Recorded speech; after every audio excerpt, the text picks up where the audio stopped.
This is a CBS News special report. Good morning.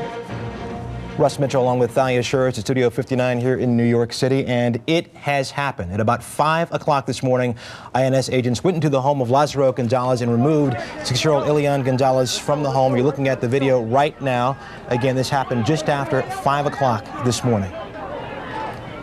Apparently, the INS agents rammed the chain link fence leading into the yard, rammed the door of the house, and as you see, whisked the child away from the home. And in fact, standing by there is Byron Pitts, our correspondent who has been covering this story from Miami for several weeks. Byron, what can you tell us? Hi, good morning. The scene here is still chaotic. There are several hundred people gathered outside the home, what used to be the home of 6-year-old Elián González. This was a situation that no one had hoped for, but at 5:15 this morning, Attorney General Janet Reno apparently made up her mind. At 5:15 this morning, several INS agents and at least 3 white vans, we counted at least 50 agents, moved into this neighborhood under the cover of darkness. They went to the house immediately with a battering ram, bust their way inside the house. You can see all INS agents. The Miami Police Department backed away and allowed the U.S. immigration officers to do their job. Dressed in riot gear, the officers stormed through the front door. Inside that white van is where they put 6-year-old Elián González. As we understand it, the agents went inside the house, took every person outside the house. A short time later, one agent, a female, carrying the young boy in a blanket, ran outside the house, jumped inside one of the white vans, and they pulled away. It was only at that time that the crowd realized what was happening. They began to move in on the INS agents. At that point, the INS agents began using tear gas to keep the crowd back. This came as a surprise to everyone here. The rumor that had been circulating in the community at that time was that a deal was about to be made, that a friendly, nonviolent compromise had been reached. When everyone put their guard down, that was the moment that U.S. immigration moved in. As you see now, there are protesters who come outside. They threw everything from chairs to water jugs to rocks at the INS agents. We live in infamy for the United States of America. Has not gone out of control. As you just heard, that gentleman who walked away, one of the many people here who are still angry. By this point, the van was backed out and taken around. There you see the smoke in the air. I want to come out on TV. They took the kid out crying, screaming. They broke the doors. They broke everything. They hit old people. They hit press. They hit everybody. Apparently where the video ends. As you can see, people here are still very angry. We're beginning to hear chants now for the first time since this incident first happened. We saw a number of people, mostly women, who were laying on the ground, who apparently were feeling the effects of the tear gas. Still riled up as to what was going on. Byron, at this point, how many folks would you say are out there? Oh, I'd say at least a few hundred, and the expectation the crowd will grow as the sun comes up. At this point, the Miami Police Department has blocked off several blocks of the city. They're not allowing people to come in unless you're members of the press or crucial personnel. I'd say I counted just in walking in several dozen Miami Police Department, all in their riot helmets, all about business this morning. At this point, I see the Catholic priests walking up who helped in the negotiations that were going over yesterday. Russ, as I said before, this came as a real shock to everyone here. The talk all last night and this morning was that the government and Elián's family were coming to a compromise, some sort of agreement where the boy will be handed over peacefully. Whether those talks broke down or that was just a front for the government at that point to make their move, but at about 5:15, that's when they went in. As best we can tell, no one was seriously injured by the force that the law enforcement officers used. They used a battering ram to take down that door. They went inside. They quickly moved everyone outside, and then moments later, a female officer came out with Elián González in his arms, and he had the shock on his face that you would expect from a 6-year-old child. And Byron, apparently the little boy was saying, what's happening in Spanish. That apparently is what he was saying. We should also point out that there was originally a great deal of confusion as to where Elián González had been taken. We have been told now that he was taken first to Homestead Air Force Base. He was put in a plane, presumably with the agents, and that plane has taken off. off. We're not entirely sure where that plane is going. It could perhaps be heading to Bethesda, Maryland. That is where his father has been situated, Juan Miguel Gonzalez. We've also been hearing that it may be headed to Atlanta, but again, let me just point out that there is confusion as to where that plane with Elián González has gone. Sure, and Byron pointed out that negotiations had been going on yesterday, and there are reports, at least one of the wires is reporting that, in fact, the relatives of Elián González in Miami were on the phone with the Justice Department, presumably trying to work out a deal when this raid took place. For those folks who are just joining us, it is now 6:05 here on the East Coast. At 5:15 this morning, INS agents went into the home of Lázaro González, the uncle of Elián González, removed Elián González from the home. At this point, he has been taken to Homestead Air Force Base. The plane has left. We don't know where he's going. Washington, perhaps for a reunion with his father, or Atlanta. And there is also a report this morning the Justice Department is scheduled to hold a news briefing at 7 a.m. about 55 minutes from now. Byron, if I could ask you, with respect to the raid on the home, you mentioned a battering ram. The agents, though, were armed, were they not? Yes, Thalia, they were dressed in their riot gear. They had sidearms. As best we can tell, none of the officers pulled their gun on anyone. The only weapon they used was the battering ram to go inside the home and the tear gas once they saw that they were going to be approached by a few of the demonstrators who were still here. That was the only force that we saw them use. Only a few demonstrators walked up on the police officers, the INS agents at that time. Once they dropped that tear gas, everyone felt the effects of that here, from photographers to reporters who were here, as well as the demonstrators. As we said, we saw a few dozen women, older women, laying on the ground. They had been overcome by the gas. Some older men. People broke out bottles of water that they had been using for the past several days to douse themselves, to clear their eyes of the gas. At this point, a few moments ago, someone walked outside the house. We believe it was one of the relatives. We saw Elián's great uncle, Lázaro, a short time ago. Oh, the mayor of Miami, we understand, has arrived. I believe he's trying to comfort the crowd, to control them at this point. We hope to have the mayor here shortly, as soon as we can. We're making efforts to get him over here to chat with us this morning. Russ, Thalia? Yeah, Joe Corroyo, exactly, going through the crowd right now. Looks like he's headed up to the family home, and perhaps he's going to make a statement later on, as Byron said. And obviously, Russ, there has been a significant amount of outrage by the bystanders, amongst the bystanders who are standing outside the Gonzalez home.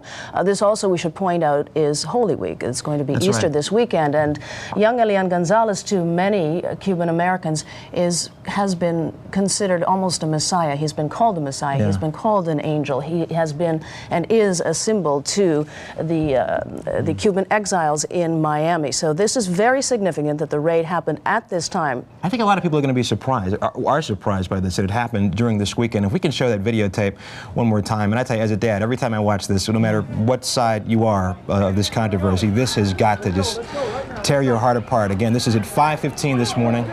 INS agents going into the home of Elián González's relatives in Miami, taking him out of the home. He's crying, very upset. According to reports, he's saying, "What's happening? What's happening?" Look at the INS agent has a hood on. Can you imagine what's going through this kid's mind as he's being taken from this home? Couldn't imagine at all. And certainly terror in his face. And as you can see, the federal marshal standing outside there, trying, obviously not being approached by, only by a few bystanders, and obviously quite heavily armed, very prepared for this. We had been told through the week that the federal marshals had established a plan for how they would go in. Yes, they obviously went in very, very quickly and almost smoothly. And the thought was, if this took place, it was going to take place at this time of the day, when the crowds were generally small outside. And we're looking again at live pictures from Little Havana, the neighborhood of, I guess I should say now the former neighborhood of Elián González. As Byron Pitts, who's our man in Miami, pointed out a moment ago, the mayor of Miami, Joe Corroyo, is there perhaps to calm the crowd, perhaps to make a statement to reporters. But as Byron said, the crowd has swelled. I think one of the reports said about 100 people were outside of the home when the raid took place, and it has swelled significantly since then, and the crowds are only expected to get bigger throughout the day. Byron, you were pointing out that no one had been hurt physically there. Again, are Miami police out there? You said something about Miami police being out there. There was talk earlier that Miami police would not participate if a raid took place. I'm a Democrat. I'm a Democrat. I love the United States of America. Yes, sir. Guys, we're here talking with two gentlemen who were here this morning. Guys, walk me through again what you saw this morning. You were pepper sprayed. I got pepper sprayed. I got a gun pointed to my head by the INS officials. They had shotguns. They told me, they pointed a gun to my head. I told them, you have sons and kids? They told me, yeah. I told them, you know what, God bless you, but you're going to have to kill me. All right. Yes, sir. Stephen, you were there as well. Walk me through what happened. Well, sir, Look, there they are again.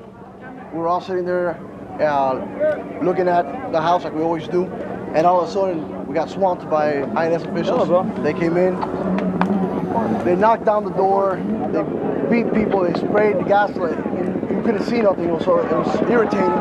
People throwing up, old people. Okay, at this point there's a man, an older gentleman. It looks like he's been restrained by the police who had a stick. No, by the crowds. Yeah. We don't have police in here, sir. Yeah. Well, there are some police officers who walk down the street. Unfortunately, he's been contained by, it looks like, some members of the crowd. We do see some police officers walking that way. Nothing major, a brief flare, but there have been several since the incident at 5:15. Go ahead, Steve. Okay, sir. Like I was saying, they came in. Everyone was sitting there. They must have snuck up. I don't know how they did it. They went in. They broke the door. They came in. They pulled the kid out like a sack of potatoes. There's a gentleman there who's being talked to by the young man we spoke to a few seconds ago, trying to calm his concerns. Hey, man. I was there. Certainly, Byron. I jumped the fence. All right. And they grabbed an old guy. All right. And when I went to go help the old guy to try to get him out, so I could go, they sprayed me with the gas. All right. And they kicked the old guy. All right. They kicked the old guy. They grabbed him and they pushed him up the fence and they kicked him. An old man. All right. Oh man, this is not fair. As you can see, people here are still very emotional, still very angry. The only disturbance that we've seen since the incident happened at 5:15 was the one older gentleman who was restrained by the crowd and taken away by the young man we spoke with to calm his concerns. Byron? Yes. I'm sorry, you were saying Miami police were on the scene. Earlier there were reports, Miami's mayor had said that police in Miami would not participate if there was a raid. Do you see a large crew of Miami police out there this morning? Yes, Russ, they're here now. As we understand it, the Miami Police Department did not participate in the INS action. Once the INS agents arrived on the scene and began to do their work, at that point the Miami Police Department backed away. You see now, there's a picture again of young Elián being carried out. Yeah. That is the image, Russ, as you said, that would haunt any parent. Sure. But the Miami Police Department, Russ, to finish answering your question, the Miami Police Department backed away when the INS agents moved in to do their work. Once the INS agents moved, and the Miami Police Department did not assist them in any way, once the Miami Police Department, the INS agents left the scene, at that point, that's when the Miami Police Department came in. They began to put up their barricades. They were in their riot gear, but they did not participate in this action. The gentleman you see with his back to the camera. Yes, ma'am. At this moment, I'm not seeing some of the pictures that you are seeing. As the van was moving away from the house, were there any disturbances? Was there any attempt to block the van with Elián González from leaving the area? Or would you say that the demonstrators pretty much restrained each other as well as they could? I wouldn't say at that point they restrained each other. At that point, I think everyone here was in shock.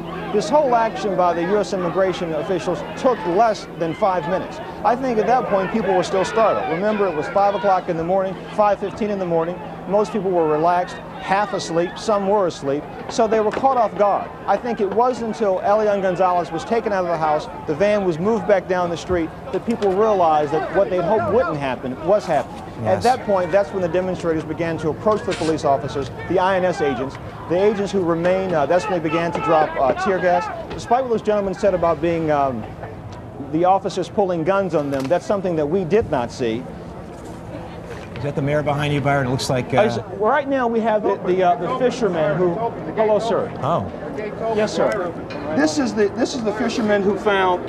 I'm fine. This is the fisherman who found Elián González that day on Thanksgiving. Yes, I can tell you, I am ashamed right now of what this country has done to this little boy. I believe that we gave no resist to these people ever. There was lawyers in the backyard. They were on the phone with Janet Reno trying to work out last-minute decisions. And I don't understand. I thought that I was dreaming. I was laying down and I heard Elián scream. Hey, I thought this was fucking America. Did you guys think this was America? Obviously, there are people who are outraged by what has happened in Miami, and some vulgarity will seep through on the broadcast. There is anger. Let's go back and hear the fisherman. Byron, go ahead. I thought that when it did happen, they would come and knock on the door with a few federal agents. They said there was going to be no guns. It was in the newspaper. And they came in like it was a drug raid, or like somebody was in there that was holding other people hostage. I don't know what it was like. They came in with guns. And they put the guns on us in the room there. They knocked down the door. Inside the house. Yes, and if you could have seen the face of this little boy, that's what breaks my heart. This little boy was screaming for help, and nobody could help him. And they threw a blanket over him, and they were backing out. And I was saying, please don't hurt the boy. I followed them all the way to the street, but they were holding like they were taking him hostage, and they carried him out while the family watched there with guns to them. I just think that it's incredible. I'm not going to burn a flag in this country. I'm not going to speak an ill word of this country. This is a great country, but I can tell you, the Bill Clinton administration and Janet Reno, what they have done here is just something of Tenement Square or what they did in Waco. This is not a fair act. They call this a democracy. I believe in democracy. I believe in freedom. But what they did tonight was criminal. I can tell you this should have never happened to this child. He lost his mother in the ocean. And now to be stripped away from his family, not only that, but to go out like a criminal, like he was being abducted. I can't begin to tell you the emotions. It's heartbreaking. America. I love America. I don't care if everybody else burns the flag, I won't burn it. But Bill Clinton, what you did to this family is not right.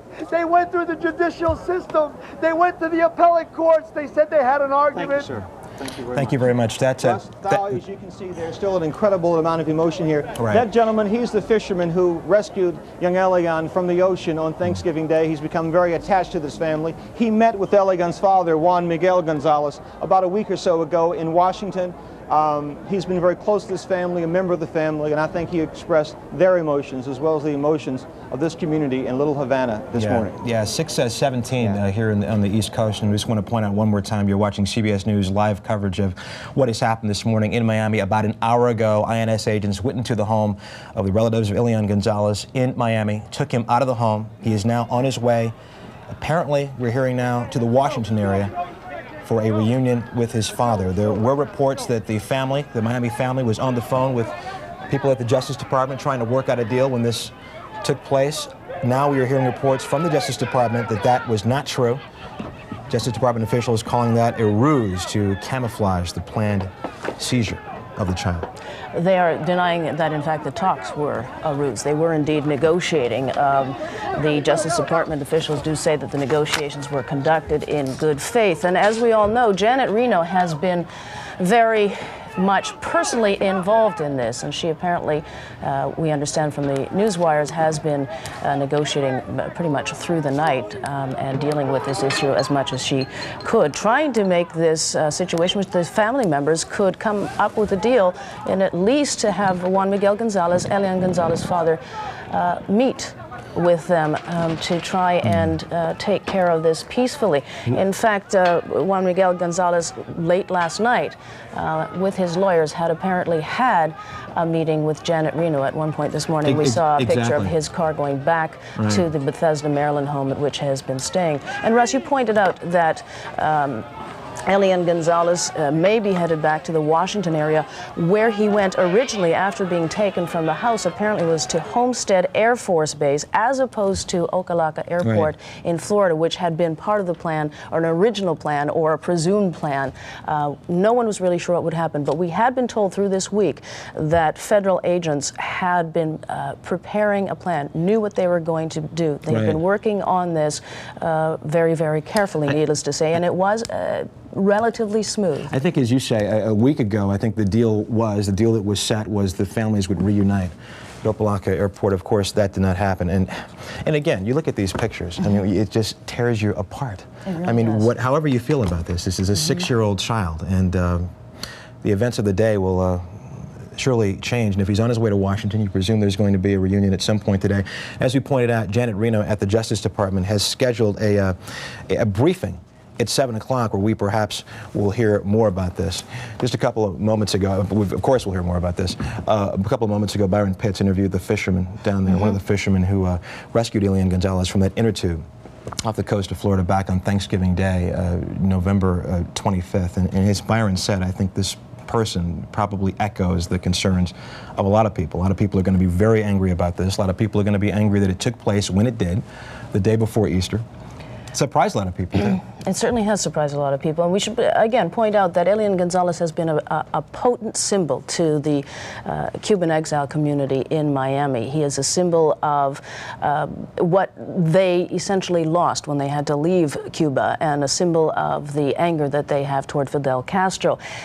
This leads me to say, to wonder when and if Elián González is going to go back to Cuba. Right. Now, there is, I believe, if I have this correct, Russ, I think there is a restriction at this moment, an injunction preventing him from actually leaving this country until the appeal process has been completed. And we have several days, if not several weeks, to go. According to the wires yesterday, according to reports yesterday, we're talking about the early part of May before this will be heard by the appeals court. And you're right, he cannot leave the country until that appeals process takes place. Let's go back, if we can, to more live pictures from Miami. Outside the home of Lázaro González, there are hundreds, if not thousands, of folks gathered. This about an hour and 6 minutes now after INS agents went in and took Elián González outside of the home.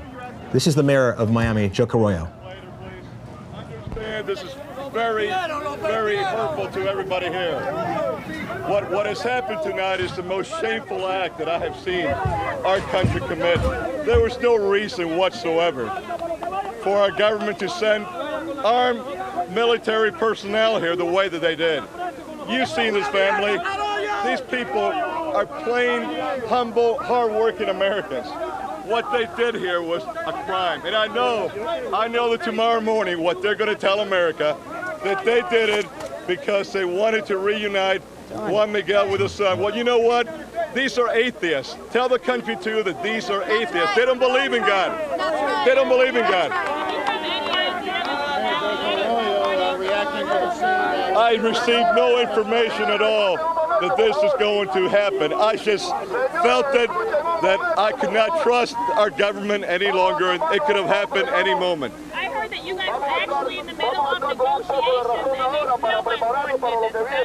and they were still negotiating. The attorneys were negotiating with the government until late last night, and this still came through like this. There was no need to have done this. I mean, this is not a military camp that was here.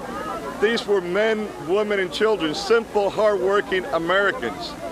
Men, women, and children. There was no need for this to have happened like this. This is such a dark day in American history. I think the President of the United States has to tell America exactly what guarantees he is going to provide, since the appellate ruling by the judges of Atlanta that they said that this boy could not leave America.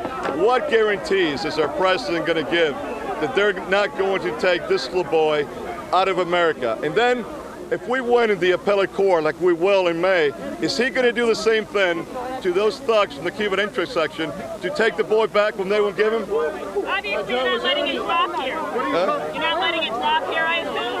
I'm sorry, I can't. You're obviously not letting it end here. How can America let the image of this poor boy crying being taken out like this? How can America let this be? There was no need for this to have happened this way, none whatsoever. Do you have anything to say to the citizens of Miami? Where's your wife? She's back there. The mayor of Miami, Joe Carollo, speaking to reporters outside the home of Elián González's family in Little Havana in Miami just a moment ago. He has all along been a supporter of Elián González staying with the family in Miami. He said he was outraged and disgusted by what took place. And it's kind of surprising. He says that he was not alerted by the Justice Department or by INS before this raid took place. He had said many times before that the Miami police would do what they had to do in terms of allowing the federal officials to do what they had to do, but really was saying that we are not, however, going to help.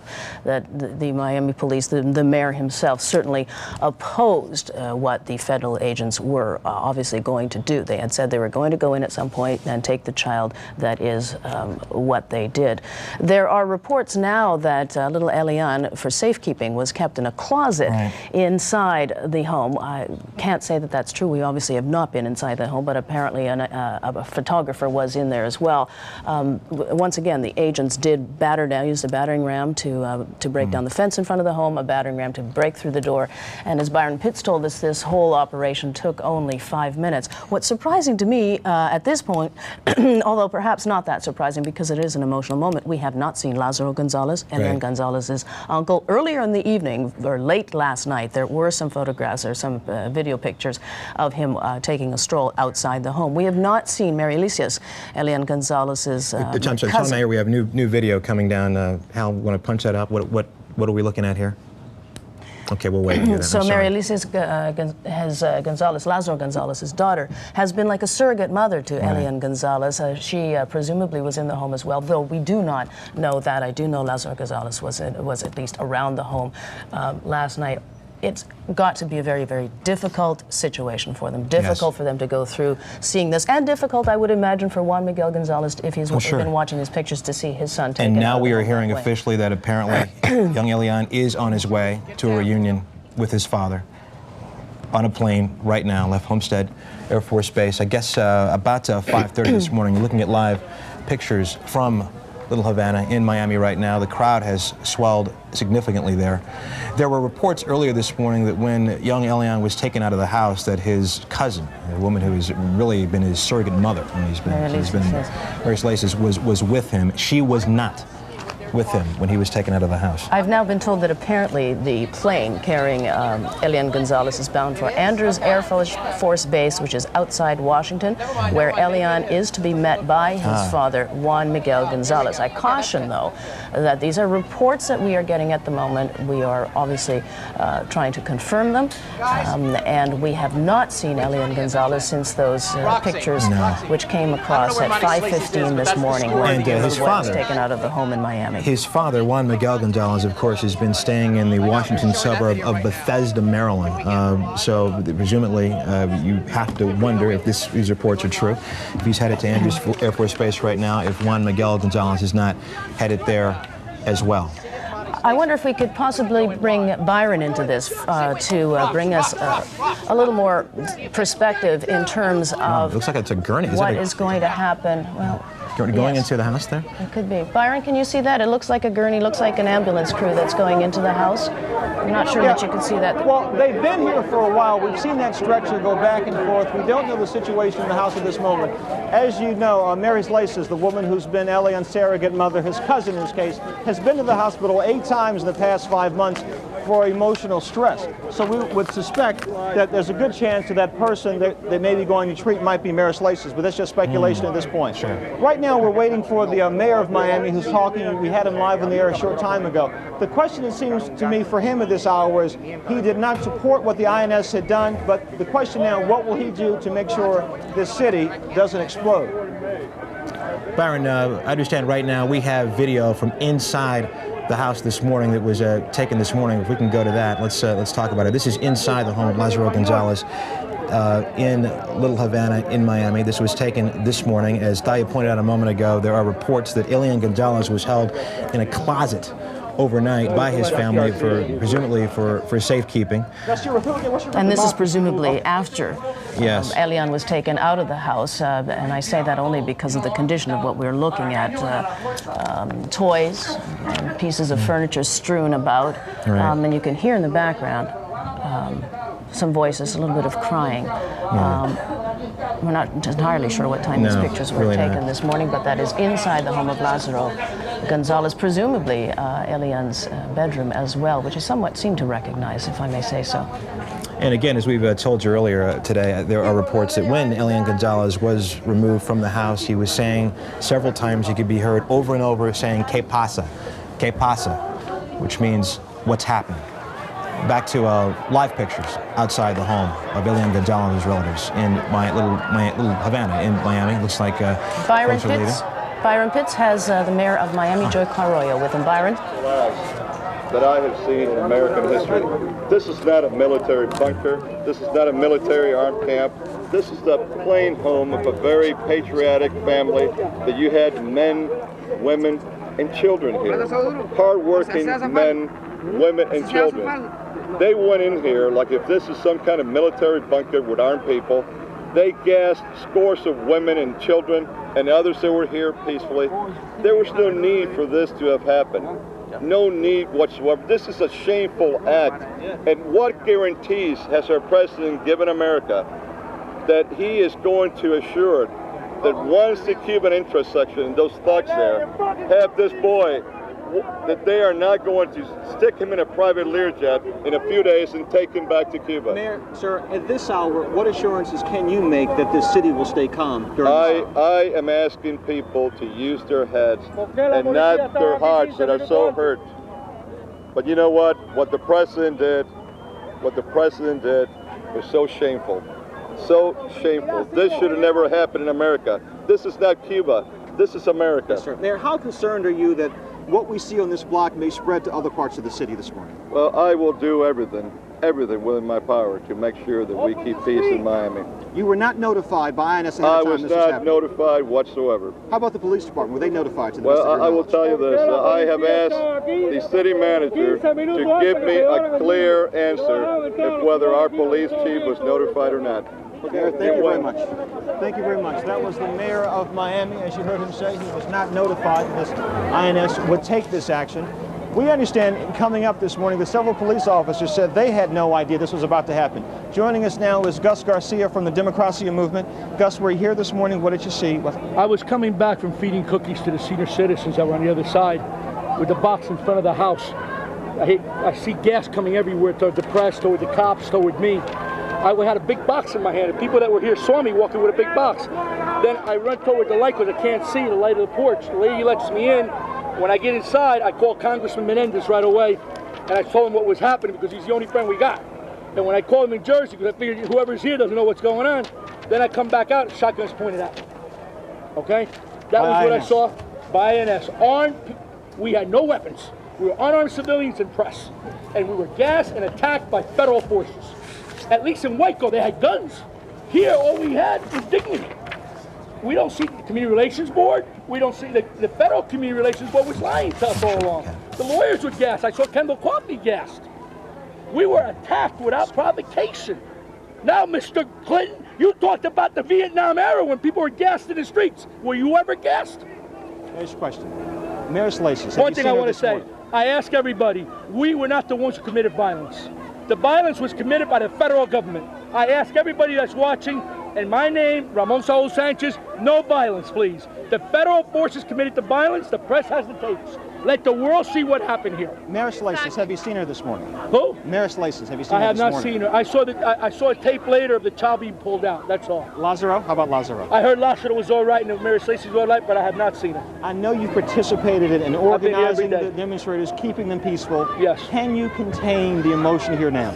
Mr. Clinton, Governor Jeb Bush, who abandoned us, come here and talk to the people, not me. I kept here people in peace and they were attacked. We talked nonviolence and we were showing violence. The violence here was not by the community, but by the federal government. But what can you do now? Now it is their job. They're the ones who created the violence. Either some of them resign or they return the child to this house. They are the ones who committed the violence. Why should we now be considered the aggressor? Thank you very much. Thank you very much. That was Gus Garcia from the Democracia Movement, one of the organizers of the demonstrators who kept people peaceful for the past several weeks. As you heard him say, he's not sure he can do that job. He's having difficulty, as you saw, in containing his own emotions. We talked to the mayor of Miami a short time ago. He's left. He said he plans on meeting with the city manager to get an assessment as to what was done and what his department, his police department, needs to do now. There's several hundred people here in front of the house. Demonstrators who have been blocked off from the front of the house of Elián González for weeks are now milling about the street. We're still waiting on word from the condition of Mayor Slaces Gonzalez as well as Lazaro, the people who are taking care of young Elián for the past 5 months. Okay, Russ, Byron Pitts in Miami. We'll be back to you in just a moment. It's coming up on 25 minutes to 7 here in the East Coast, and it is Saturday morning. People are tuning in every few minutes. We want to give you an update as to what happened this morning. Just after 5:15 today Eastern Time, INS agents went into the home of Lazaro González in Miami and removed young 6-year-old Elián González from the home. You're about to see the pictures right there. He's being removed by INS agents. He's being carried out by a female INS worker, and now we understand he is on a plane to Andrews Air Force Base. outside of Washington, D.C. for a reunion with his father, Juan Miguel González, which will take place later today. We are told that Elián González was given a physical before he was taken out of the home. He is said to be fine. He was also given toys, some Play-Doh, a map, and a watch. And right now, the reports from the Justice Department are that he is subdued and calm. A Justice Department briefing is scheduled for about 25 minutes from now in Washington, D.C. And in Washington, D.C., standing by right now is Jim Stewart to give us more information on the raid that took place. Jim? Good morning. I've been watching these videotape just as you have of the snatch. I will tell you right now that that is not the way the federal government wanted to carry this operation out. They had a plan. It was in effect up until really very early this morning, where they had hoped to walk into the home and lead Elián González out by the hand, literally, and be accompanied by some of the family members. Negotiations had continued all night long. Obviously, they broke down and they went to Plan B, which was essentially to go in and do whatever necessary and remove the boy. Now, the Miami police may be saying that they were not a part of this, but I would tell you that the original planning indicated that they very much were a part of this. It was only with the help of Miami police they could have removed the barricades early this morning that allowed the caravan of INS agents and U.S. Marshals to gain access to the house, and that was a very important first step in carrying out this operation. They also had the help of several other law enforcement agencies, including the Florida Highway Patrol, but this was essentially a federal operation. They had 200 agents standing by about a mile from this home in case things really got out of hand. They hoped it would never come to that. Apparently it did not. It looked all in all to be a very clean operation, but again, it's not the one they wanted. They had hoped to do this through negotiation, just walking in and taking the boy. That didn't work out. As to what happens now, the government has made it clear that they did not want to see this reunification take place on property that they considered to be Cuban interest in the United States, meaning the home of the consulate here in Bethesda, Maryland, where Juan González had been staying. They hope to do that at a neutral location that apparently is going to take place either at the airport, and then they will go to an undisclosed neutral location and stay for some time. After that, it's unclear, except for this. This boy will stay in the United States until this appeal process is completed. His attorney has agreed to that. The father has agreed to that. All parties are aware of that.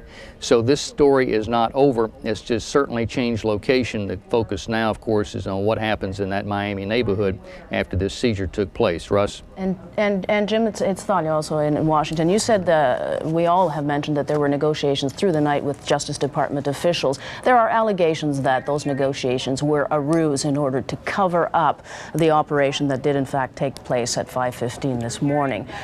Any suggestion that that could be true, that it was in fact a ruse? Well, I would tell you that the federal government probably believes that was the case on the part of the family. The negotiations were initiated by the family late yesterday afternoon. A third party, as yet unknown to us, began telling the Justice Department that they were in contact with the attorneys for the family. And notice I say plural attorneys because there were apparently several voices involved here speaking on behalf of the family.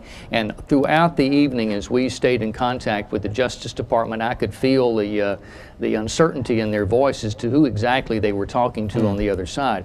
They were going to stretch this thing to the very utmost to see if they could get the solution they wanted, which was a peaceful handover. They felt that was in the best interest of this child, and I think certainly everybody agreed that would have been the better way to handle this. They made a comparison to me, though, at one point to Saddam Hussein, as rough as that sounds, but the comparison was made to Saddam Hussein holding out the carrot of peace all during those days after he had invaded Kuwait, and then snatching it back. They said this was the precise type of negotiation that was going on with Lazarus González, the great uncle of Elián, who would hold out promise after promise and then take it back. They felt this was a stall, pure and simple. And I think finally at some early hour, they gave up on the stall. Now I'll tell you what they were looking for when we go back and see the tape here of the snatch. They had isolated faces within this crowd of people they knew to be the most extreme agitators in the crowd, the people they felt were truly capable of carrying off some sort of violence. They were most anxious that those people not be in the small crowd that was present outside the home this morning. Now, when they did strike, approximately 50 people were out there. There were 16 Miami police officers, the standard detachment, through a prior arrangement with them. When these faces were not seen, when things were thought to be at the quietest, they then removed the blockades and moved in as quickly as they could. I think that they're probably going to catch heat for the way they were dressed and for the amount of armament they carried. The original plan was not to do it that way, but I think they felt pushed into a corner and did the only thing they could at this point. Let's go right now to some live pictures from Miami as we talk to Jim Stewart in Washington, where daybreak is coming up in Miami right now, and the sun is coming up. Jim, now there were the family of Lázaro González in Florida said that they were on the phone with Justice Department officials at the very moment this raid was taking place. Do you have any insight into that? I know that phone conversations were, in fact, ongoing. They have been for several days. I can't speak to the precise moment that the raid took place, whether they were on the phone or not. But there were two sets of negotiations, if you will, that were going on here. One was between the Justice Department initiating talks with the family and attempting to convince them that, look, this is going to take place. So number one, it would be much better for the child's welfare, and it would help diffuse the situation there in your neighborhood if one of you voluntarily accompanied the child when we take him back to Washington. And they would have taken as many of members of the family as they wanted to come along with them. Those negotiations had continued up literally until the last minute too.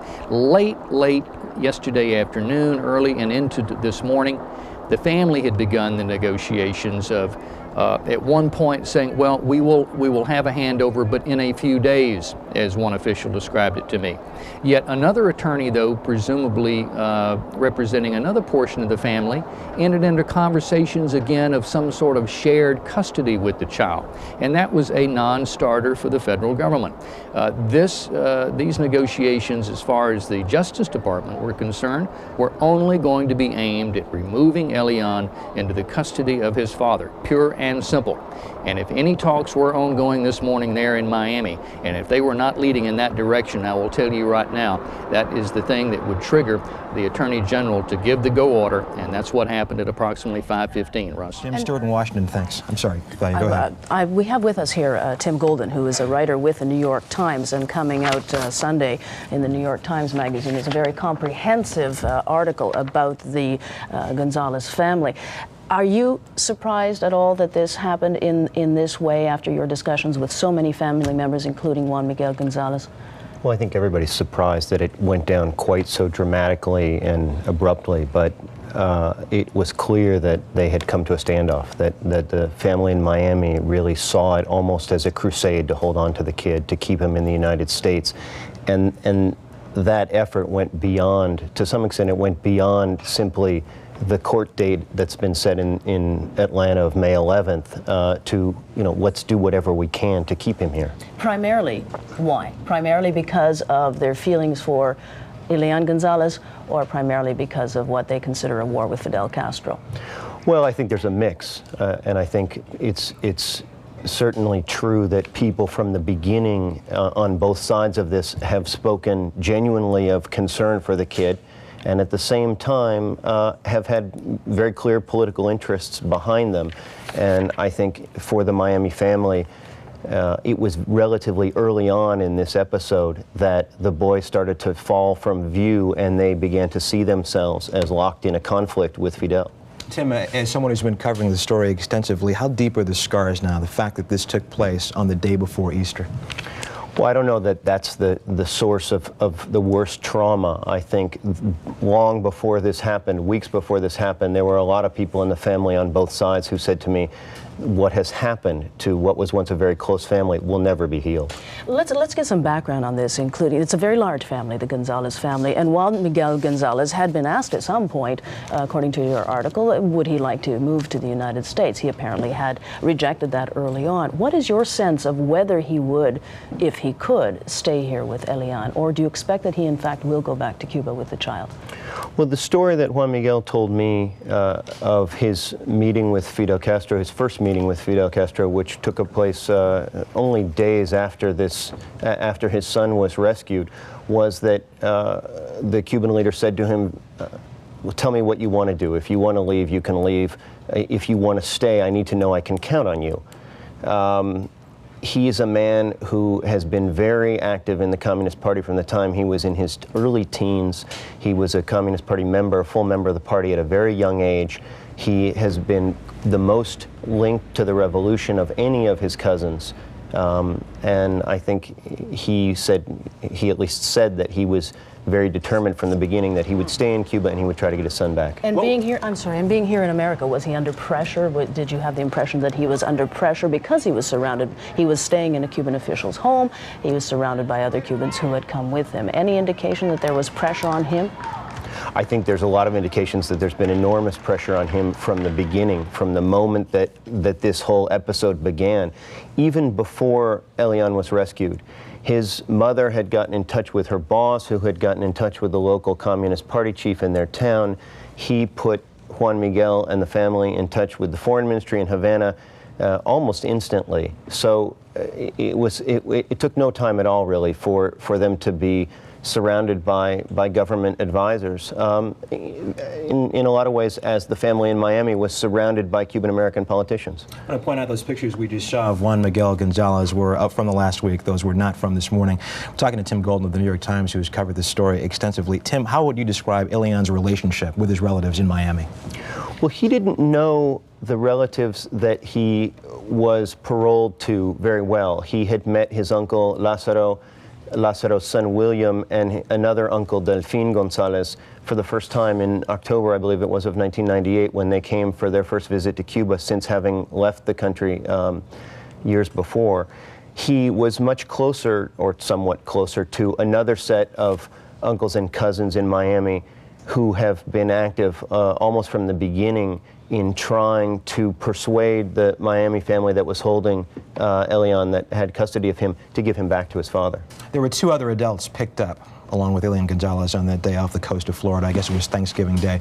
We don't hear a lot about those other two adults. They've sort of disappeared. Ariane Horta and Nivaldo Fernandez, who were the only two people in the party of the boat who were not connected as relatives or close friends to either Elián's mother or her boyfriend, were both did survive.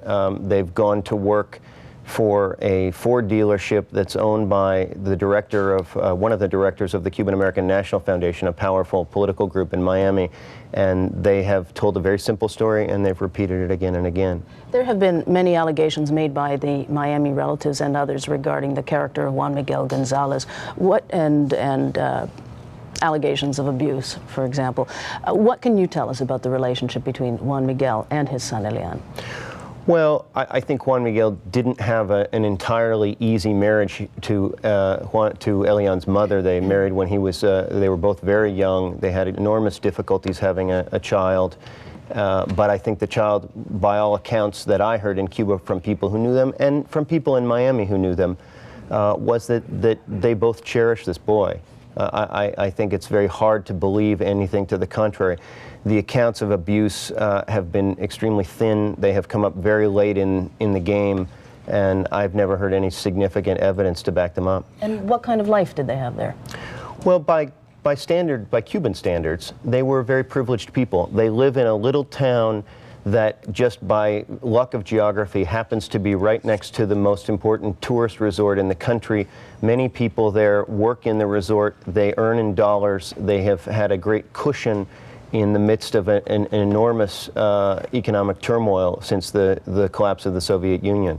So relatively, I think he was a very well-off young boy. It's now about 10 minutes to 7 here in the East Coast, and if you're just getting up wondering what are those guys doing on TV, well, about 5:15 this morning, just want to tell folks who are just tuning in, the INS agents went into the home of Lázaro González in Miami and took Elián González out of the home. Again, at 5:15 this morning, he is now on a plane en route to Andrews Air Force Base outside of Washington, where he will meet with his father, later today. His father, of course, who has been staying in Bethesda, Maryland. We're here with Tim Golden of the New York Times, who, as I said, has covered extensively on this story.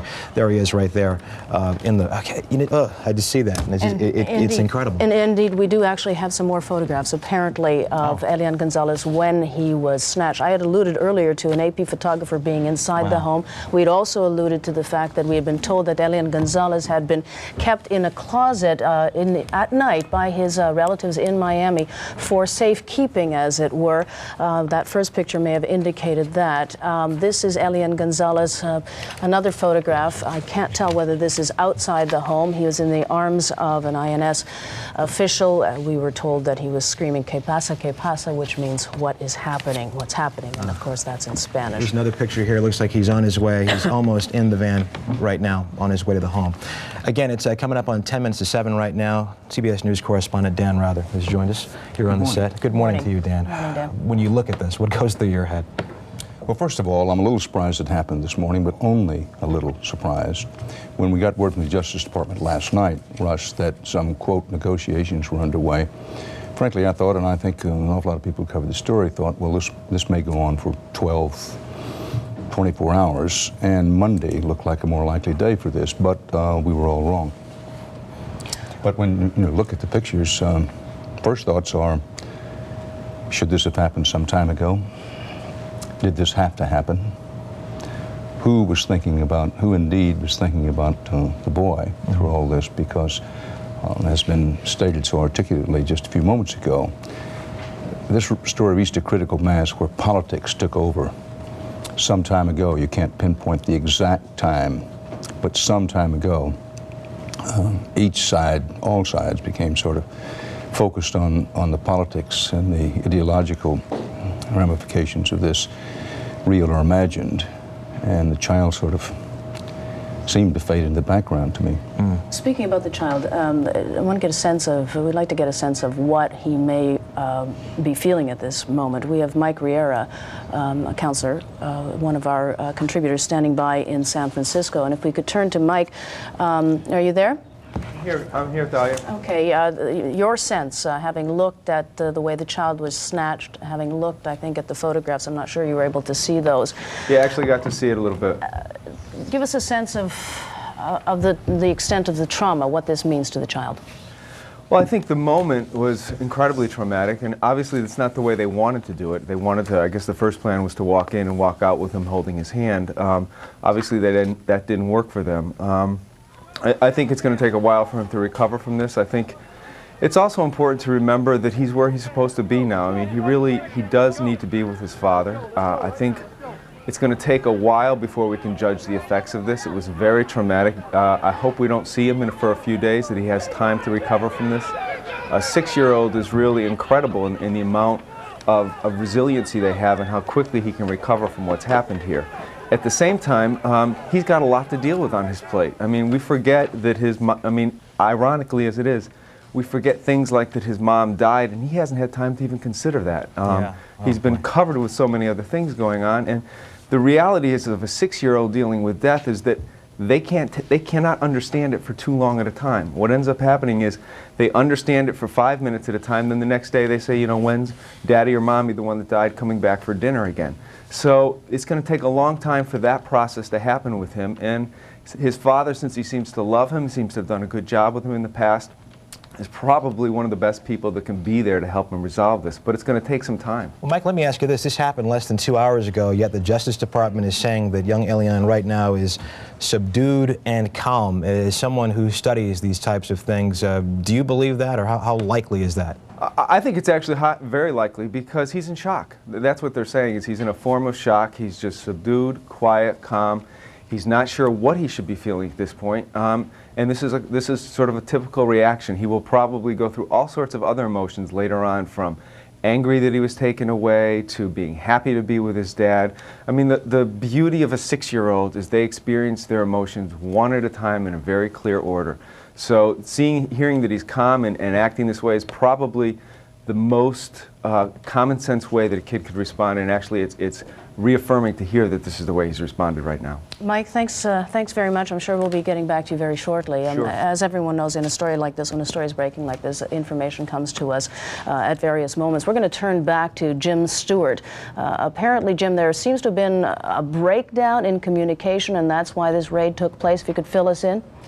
I can give you a few details that I think will be fleshed out later this morning by Attorney General Janet Reno. As we said earlier, negotiations that were initiated by the family began actually late yesterday afternoon.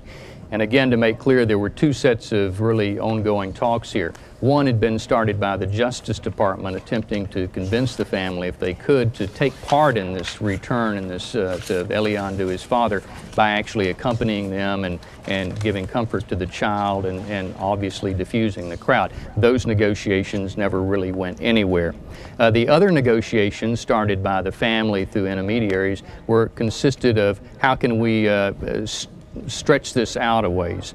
And what happened is the family came up with the proposal that was presented to Juan González through his attorney of reuniting the family in Miami with Juan González and Elián in a compound, if you will, of several homes or a large building in which Juan González would have custody, the family agreed, but yet the family would be bonded together for several days and couldn't mix and mingle.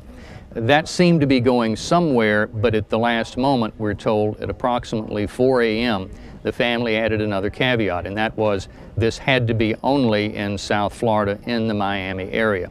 That was unacceptable. Negotiations petered out, and of course, approximately 1 hour and 15 minutes later, the INS moved. Now, there were reports earlier this morning that the Justice Department would hold a briefing at 7 o'clock, which is about 4 minutes from now. Any word on that, Jim? We understand that that is going to take place and that Attorney General Janet Reno will attempt to put some clarification on these talks that took place last night. I think, as Dan Rather said, a lot of people looked at that and said, well, maybe this is going to prove to be a peaceful end after all. I know that there was some sense of optimism at the Justice Department last night because the talks appeared to be sincere in the sense that we're going to give you something in writing and you can present it to Juan González and maybe we can come to a meeting of the minds here. But again and again, the devil was in the details, and every time the family offered a new detail, it was rebuffed either by the Justice Department or by Juan González, and it was clear, I think, to senior officials in the Justice Department that this was just never going to work out. The family had a different agenda, and the Justice Department had only one.